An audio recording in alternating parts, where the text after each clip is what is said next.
Très chers téléspectateurs de Télévision Maranatha Bénin, bonjour. Où que vous soyez, nous vous saluons dans le beau et précieux nom du Seigneur Jésus. Je nous convie à prier avant toute chose. Prions le Seigneur.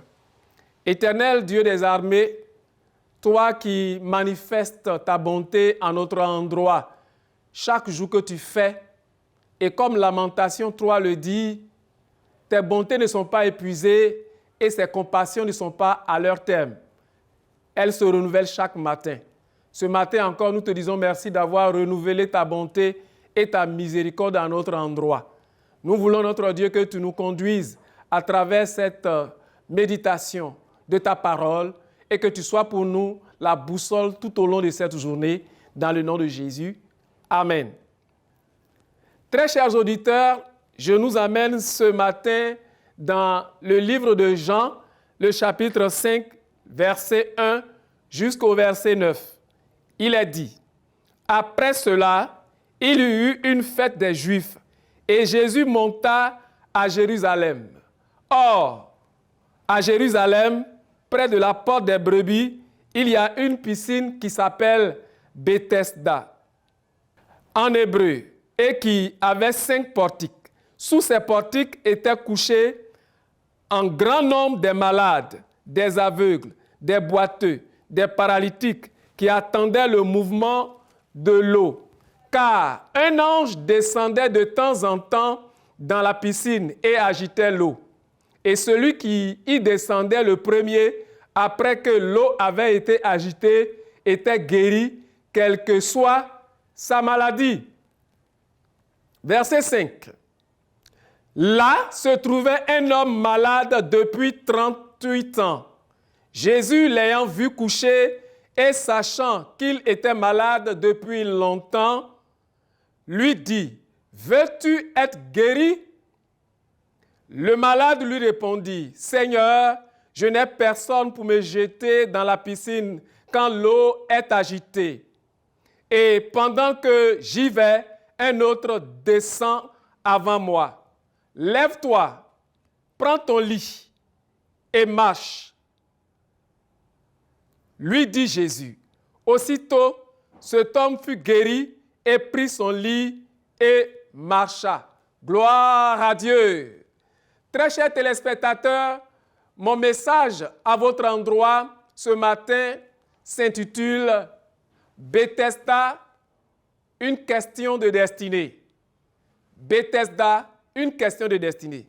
Bethesda, une question de destinée parce que Jésus, ayant parcouru plusieurs contrées, trouva bon. Cette fois-ci, parce que le rendez-vous était pris pour une grande fête des Juifs à Jérusalem. C'est vrai que le nom de la fête n'a pas été dit, mais les recherches théologiques, exégétiques et herméneutiques ont prouvé qu'il s'agissait de la Pâque des Juifs. Et étant donc une grande fête, Jésus trouva bon de faire la fête de Pâques à Jérusalem. Jérusalem, le carrefour de toutes les rencontres, Jérusalem, le carrefour de toutes les attentions. Ainsi donc, Jésus eut pour attention Jérusalem.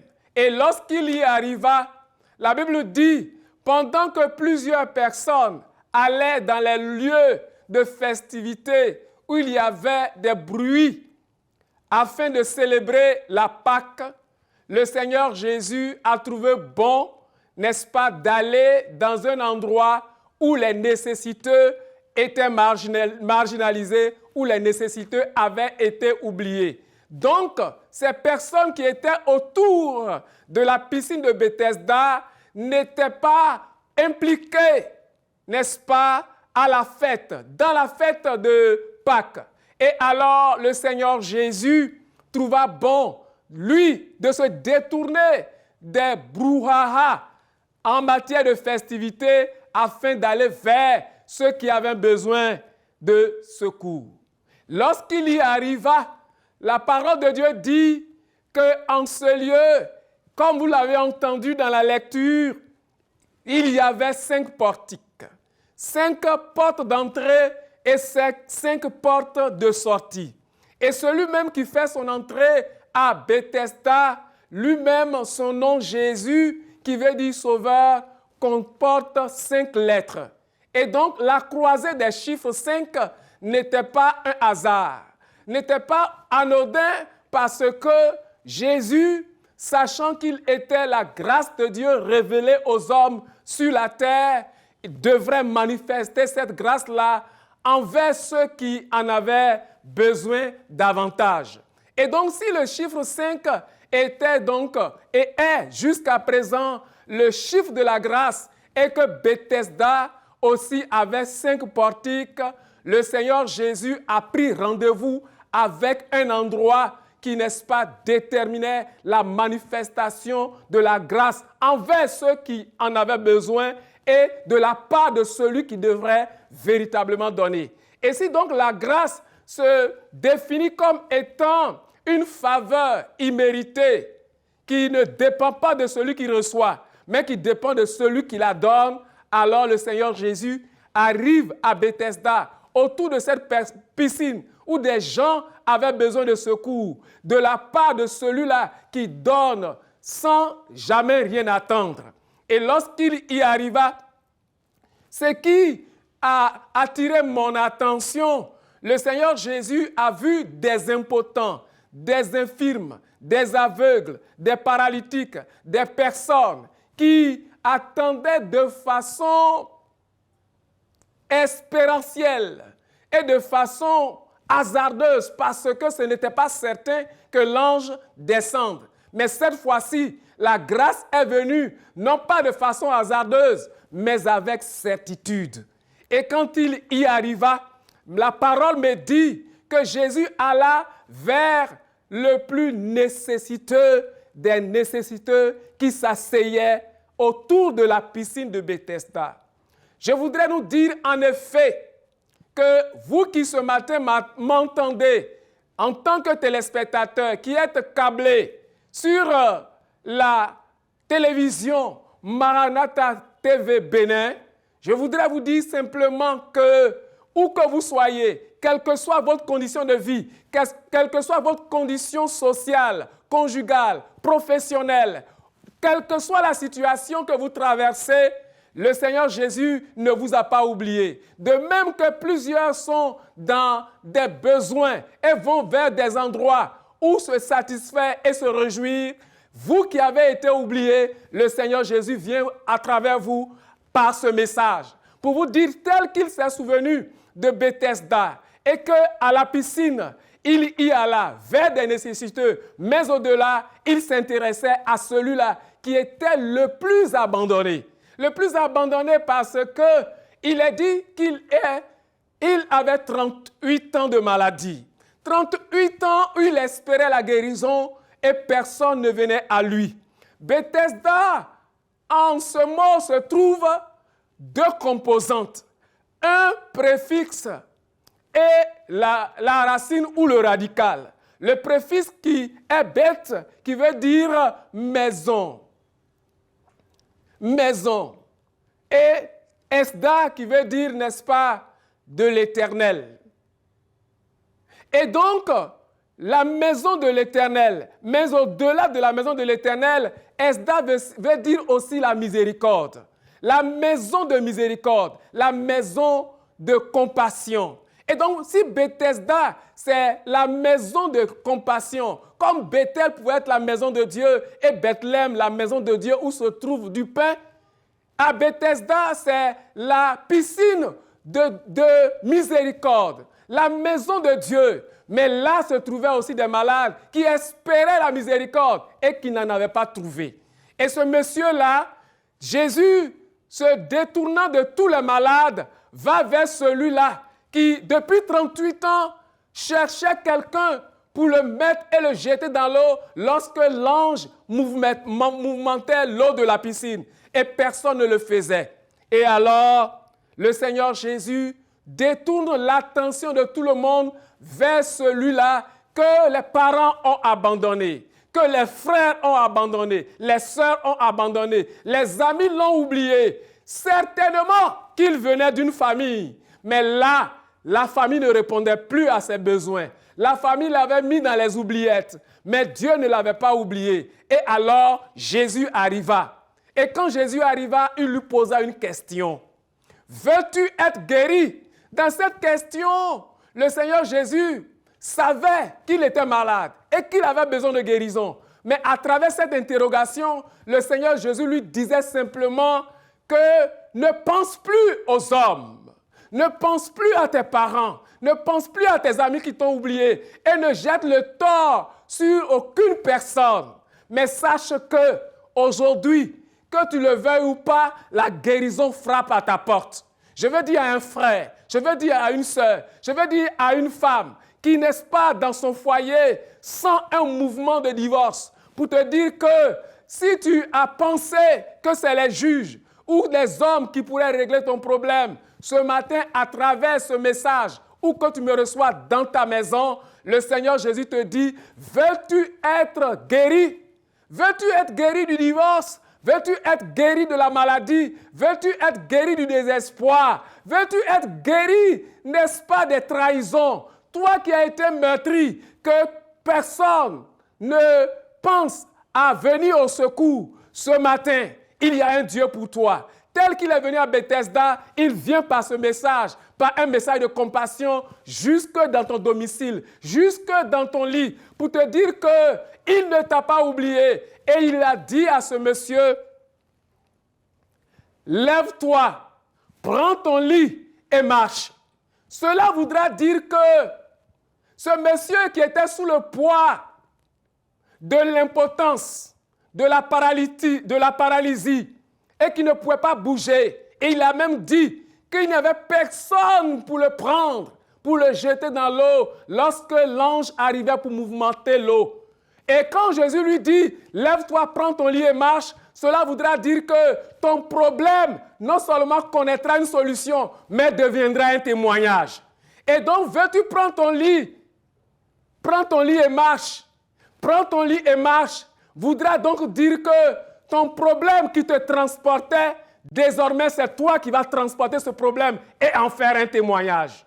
Et lorsqu'il lui dit, lève-toi, prends ton lit et marche, ça veut dire que la pesanteur de la trahison, la pesanteur de la maladie, la pesanteur de la pauvreté, de la malédiction, oui, toi qui m'entends, qui n'as jamais entendu, n'est-ce pas, la compassion de Dieu venue vers toi, qui n'a jamais accepté de recevoir Jésus, je voudrais te dire que si tu acceptes le Seigneur Jésus et que tu le reçois comme ton Seigneur et ton Sauveur personnel, sois sûr que ton lit sur lequel tu es, le lit de la maladie, le lit de la pauvreté, le lit du chômage, ce lit-là désormais qui pesait sur toi, c'est toi qui vas faire de la pesanteur sur cette maladie, de la pesanteur sur le chômage, en ayant un emploi, en ayant de l'argent, en sortant de la pauvreté pour aller vers la richesse.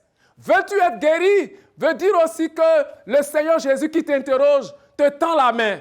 Il a dit, n'endurcissez pas vos cœurs, tandis que vous entendez sa voix. Et alors, pendant que vous entendez la voix du Seigneur, à partir d'ici, recevez-le. Et si vous le recevez, soyez sûr d'une chose, il réglera votre problème. Comme il a su bien le dire en Matthieu 6, verset 33. Cherchez premièrement le royaume et la justice de Dieu. Il n'a pas mis fin à la phrase. Et tout le reste, tout ce que vous recherchez, vous sera donné par-dessus tout. Bien-aimés dans le Seigneur, je m'en vais vers l'atterrissage, vers l'aéroport où notre avion de ce message va atterrir afin de s'adresser à une personne pour lui dire qu'une chose est certaine. Cet homme qui avait été désespéré et oublié, le ciel ne l'a pas oublié. Et aujourd'hui, toi aussi, sache une chose, que Dieu ne t'a pas oublié. Et s'il ne t'a pas oublié, il fera quelque chose d'extraordinaire dans ta vie. Bethesda, c'est le lieu de la marginalisation. Bethesda, c'est le lieu où il y avait la discrimination sociale. Et Jésus est venu rétablir l'ordre social. Jésus viendra. chez toi, où que tu sois, en cette matinée et tout au long de cette semaine, afin de rétablir l'injustice sociale. Le désespoir va se transformer en espoir. Le manque d'espérance va se transformer en espérance.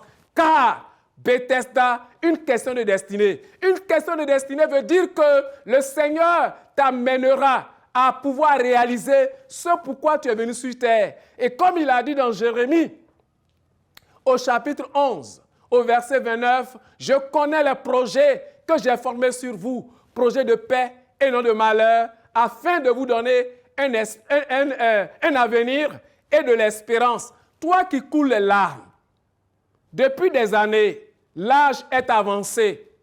Personne n'est venu vers toi, femme, pour dire qu'il t'aime, afin que tu rentres dans un ménage. Le Seigneur mettra fin à ce désespoir. Toi qui, n'est-ce pas, es désespéré depuis plusieurs années, qui espère la guérison et qui n'en a pas reçu, je voudrais te dire que le miracle est à ta porte. Et ton lit, tu le soulèveras. Non, personne ne t'aidera.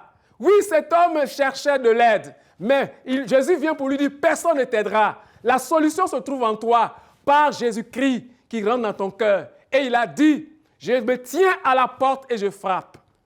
Si quelqu'un entend ma voix et ouvre la porte, je mangerai, je souperai avec lui et lui avec moi. Demeurez richement bénis. Avant que nous ne puissions nous séparer, je vais nous laisser quelques sujets de prière. La première requête de prière que je voudrais nous donner, c'est que tu puisses déjà inviter le Seigneur Jésus à venir dans ton cœur et que tu puisses recevoir le Seigneur Jésus comme ton Seigneur et ton Sauveur personnel. Si d'aventure tu avais déjà reçu le Seigneur Jésus, mon frère, ma sœur, de la télévision Maranatha Bénin, tu vas demander au Seigneur, garde-moi dans la foi, garde-moi à marcher dans l'espérance, parce que ce matin encore tu me montres et me démontres que tu ne m'as pas oublié. Pour cela, Seigneur, je me laisse entre tes mains, je m'abandonne à toi, que ta grâce soit suffisante dans ma vie. Seigneur Jésus, j'ai besoin de ton secours. Oui, toi qui veux recevoir Jésus pour la première fois, dis-lui, Seigneur Jésus, je reconnais avoir péché. Et en tant que pécheur ou pécheresse, je viens ce matin pour te demander pardon. Et que tu me pardonnes mes péchés. Et que ton sang qui a coulé à la croix du calvaire me lave, me purifie. Que mon nom soit écrit dans le livre de vie et que je fasse partie de la bergerie. Et qu'en dehors de ma citoyenneté terrestre, je devienne à partir d'aujourd'hui citoyen du royaume, citoyenne du royaume des cieux. Merci Seigneur, parce que c'est fait. Au nom de Jésus. Toi qui as une situation quelconque, le Seigneur, en vertu des pouvoirs qui nous ont été conférés, il a dit, ceux à qui vous direz leurs péchés sont pardonnés, leurs péchés leur seront effectivement pardonnés. Et il a dit, vous imposerez les mains aux malades seront guéris, en mon nom vous chasserez les démons.